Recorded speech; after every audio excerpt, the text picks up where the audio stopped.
आम इंतखाबात 2024 के लिए लाहौर के सरकारी अस्पतालों को अलर्ट रहने की हिदायत जारी की गई हैं। महकमा सेहत पंजाब ने मुरासलात जारी कर दिया है। हम बात करेंगे इस पर डॉन न्यूज़ के रिपोर्टर नोमान लियाकत से। नोमान, बताइएगा इस मुरासले का मतन क्या है?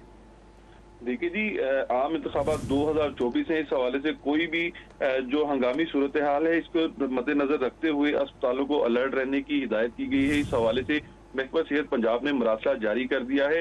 इस मरासले में कहा गया है कि अस्पतालों की इमरजेंसी में डॉक्टर, नर्सिस और पैरामेडिकल स्टाफ है, इनकी हाजिरी को यकीनी बनाया जाए। इसके अलावा हंगामी सूरत से कोई भी अगर हंगामी सूरत हाल होती है तो इससे निपटने के लिए अद्वियात और तिब्बी आलात को के अलावा जो डिपार्टमेंट है इसको मुकम्मल तौर पर फाल रखा जाए। इस हवाले से जो महकमा सेहत ने मरासला है वो अस्पतालों की इंतजामिया को भिजवा दिया है और तहरीरी तौर पर इस हवाले से आगाह कर दिया है कि मुकम्मल तौर पर जो अस्पताल है वो अलर्ट रहें। जी बहुत शुक्रिया, आप हमें अपडेट कर रहे थे नोमान।